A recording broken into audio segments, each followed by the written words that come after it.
It is a first down. Pirates. You can paint this one purple. What an incredible win by the ECU Pirates.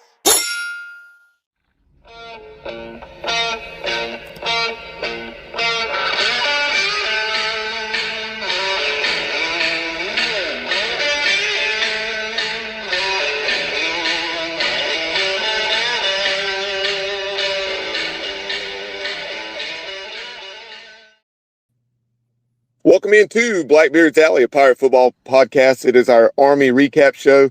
Old news at this point, yes, but life's happened the last few days. Better late than never to discuss that 28-6 win the Pirates had last Thursday night at Dowdy-Ficklen Stadium over the Army Black Knights, moving to 9-1 all time in that series against Army.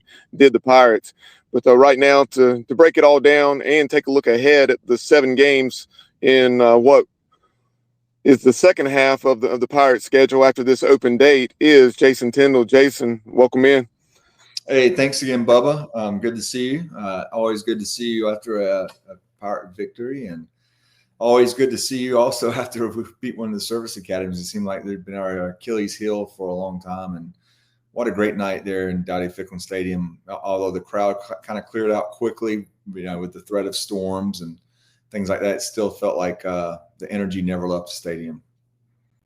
Yeah, people understandably, because of the lack of success against Navy and last year's 45-28 loss up in West Point to Army, thought that the series was more even than what it's been against the Black Knights. But as I mentioned in the open there, 9-1 all time against Army. But that last victory, I guess, was way back in 2004 when the Pirates were conference mates with Army in CUSA, and Coach Thompson and his staff found somebody they could beat. But yeah, you could not have scripted a better start on Thursday night. We talked about it in our preview show when we caught up with Rich DeMarco about valuing possessions, how instead of 12, 13, 14 possessions, you were going to have 8 to 10 possessions. I think ECU finished with 11. That last was just simply running out the clock with Mike Wright and company taking a knee in the victory formation. But, man, early, 9 plays, 75 yards, 2 minutes and 53 seconds. 6 plays, 70 yards, 2 minutes and 12 seconds. And then 9 plays, 71 yards. Capped off by a 20-yard touchdown pass to J.C. Connor. The Pirates had it clicking early there in the first quarter.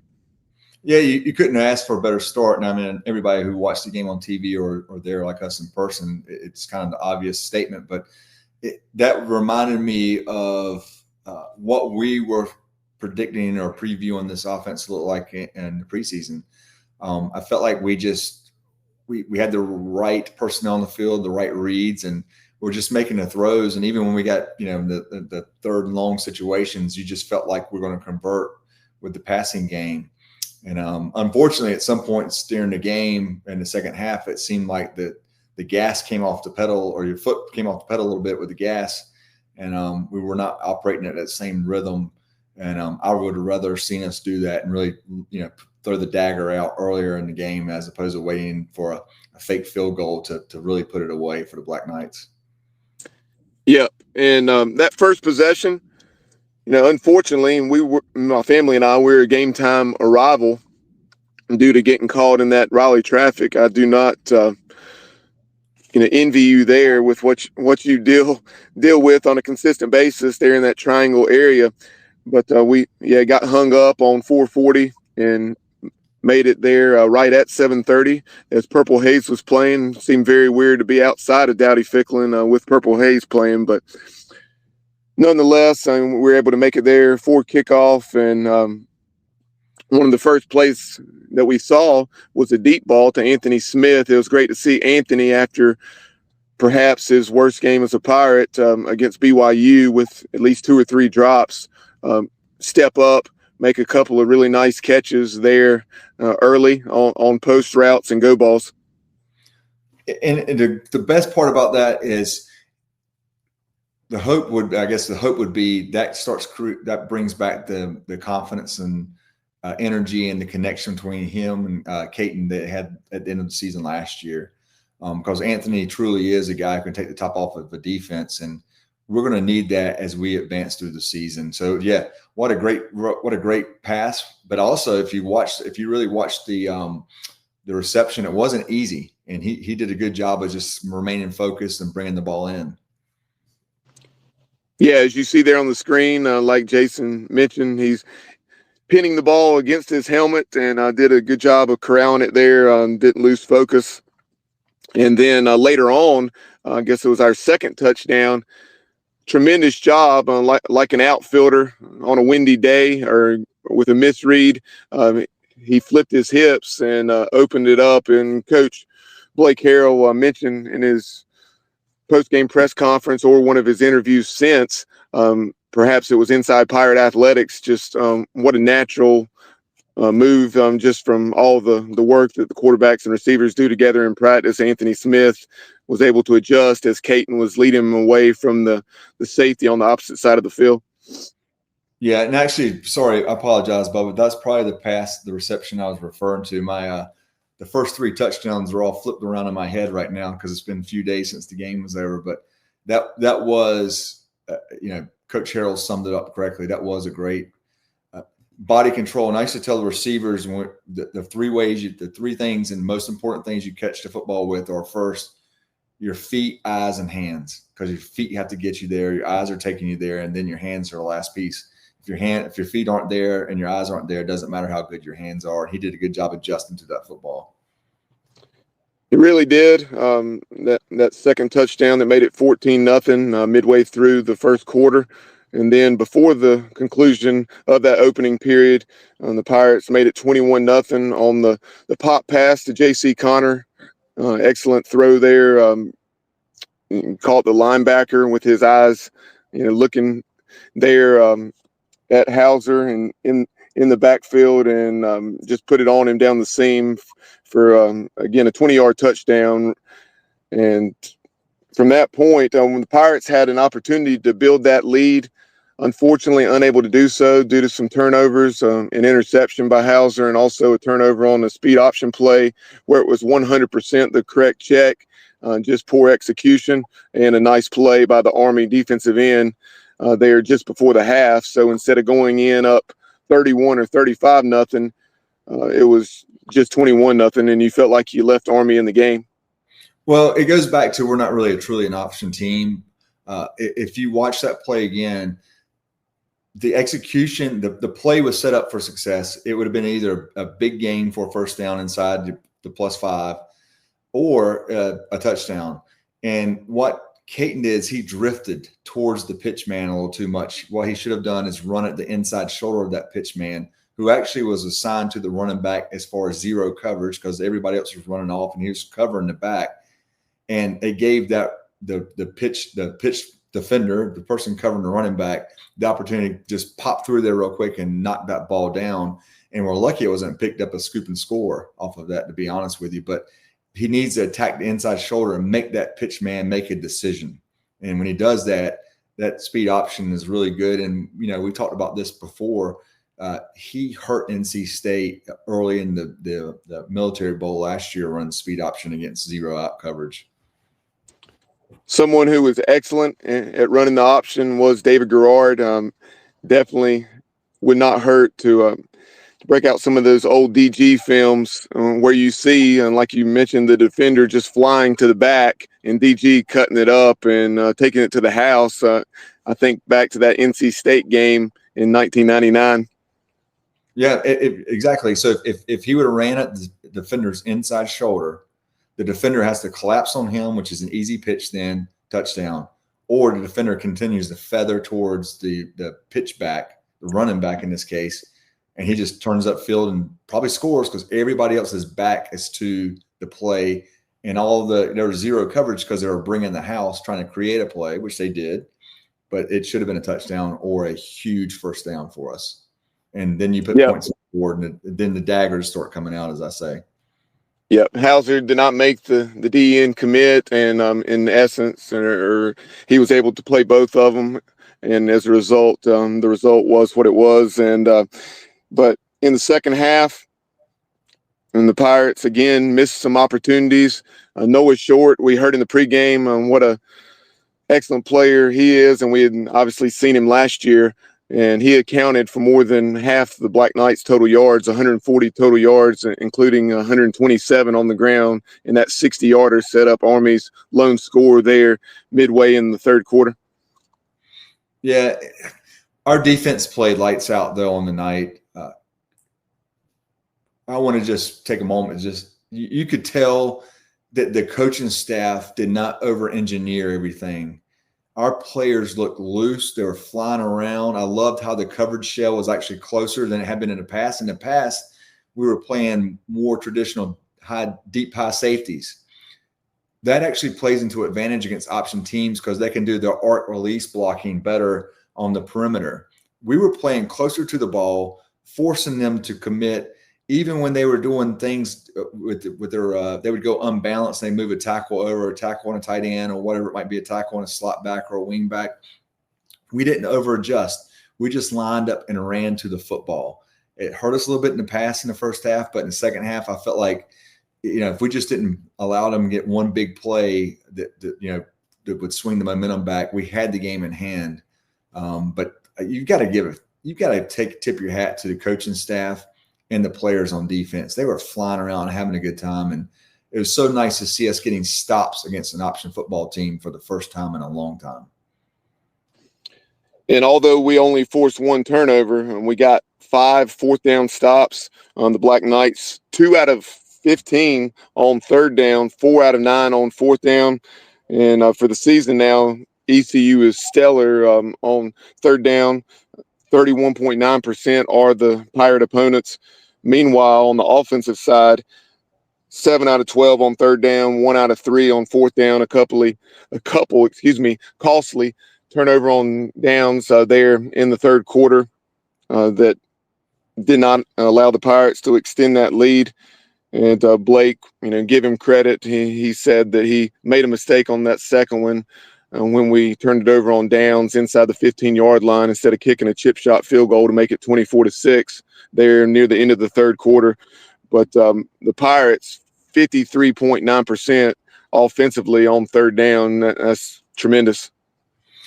And the kicker about that is, no pun intended, if we could have gone in there and kicked that field goal and that chip shot, as you mentioned, we probably could have saved that particular schemed up fake field goal that we ran for to really seal the deal at the end of the game.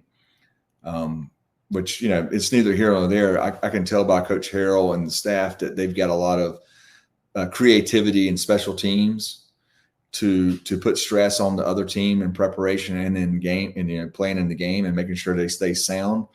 But I would love to, one of my best friends here really read me the riot act on Friday morning saying they should have saved it. And I was like, no, but looking back on it, he's right.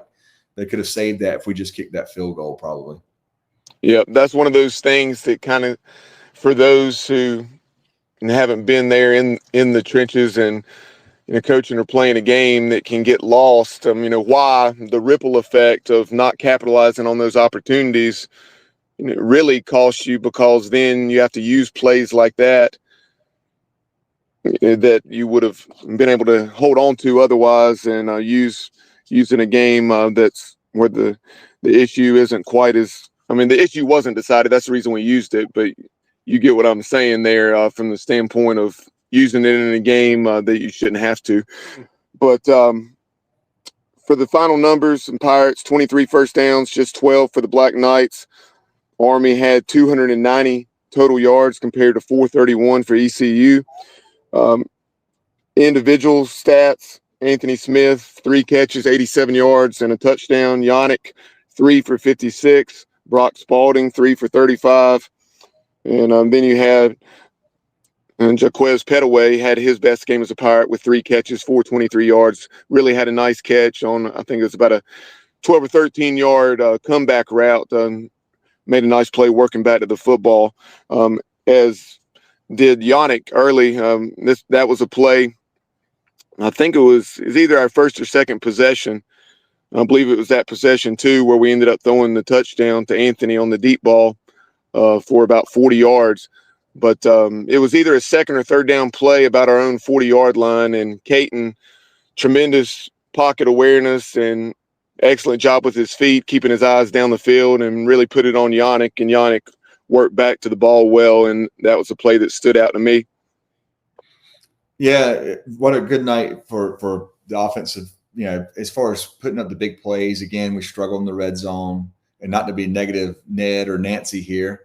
But that's a situation and scenario that I know they're working diligently this week to create some more competition in the red zone without, banging players up in practice, which Coach Harrell and his staff does a really good job of protecting them. But once we become efficient again inside I'll just say inside the 35, because of modern day football with kickers the way they are now and stuff, once you cross the 35, you better start looking for points quick. Once they become efficient there, we're going to be really tough to stop. And, hats off to the team for not giving up. And if you watched the Army game last year, now I know some personnel's changed. It just was nice to see us play ECU football and not look like just a bumbling pile of crap out there in the first half against Army last year.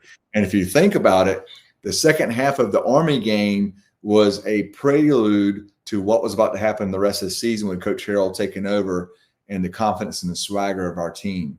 And you cannot tell me that second half did not have an effect on this past Thursday night's game, because psychologically they can say, hey, this is a new year, new team, whatever. But everybody who was on that trip last year to West Point, and we're getting our teeth mashed in and embarrassed on TV again, every one of them remembers how we started moving the ball with Caton, number 4, as our general in the second half. And I feel like that actually helped us a little bit psychologically on Thursday.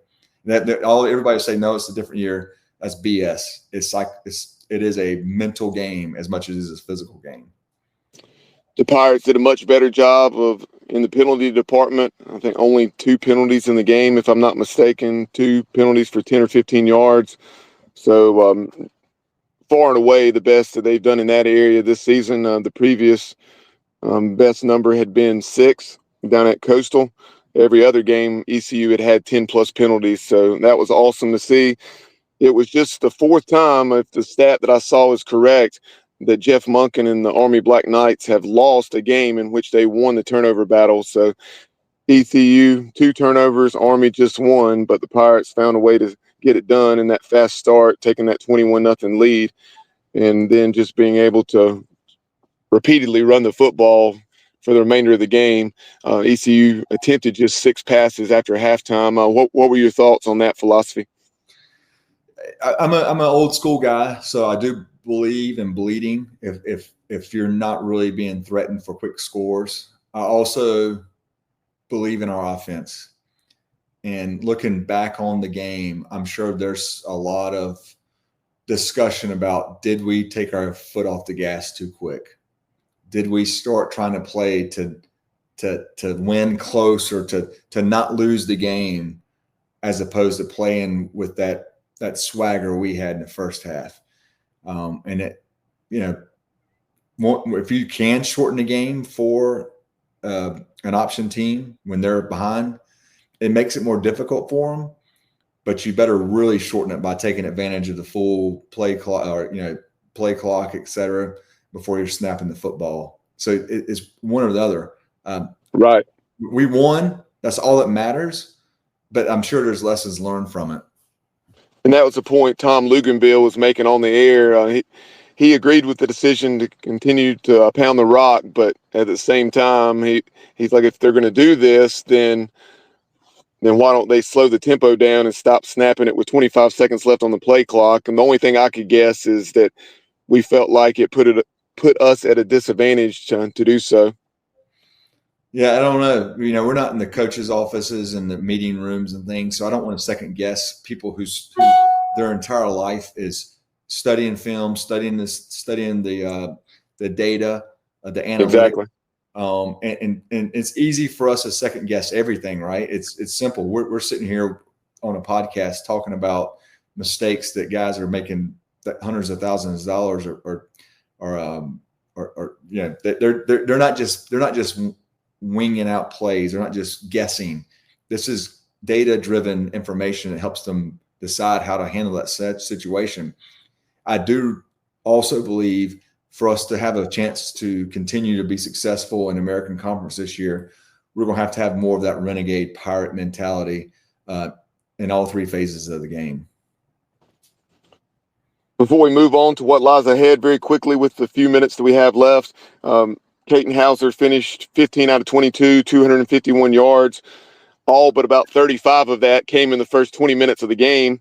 And then 2 touchdowns, 1 interception.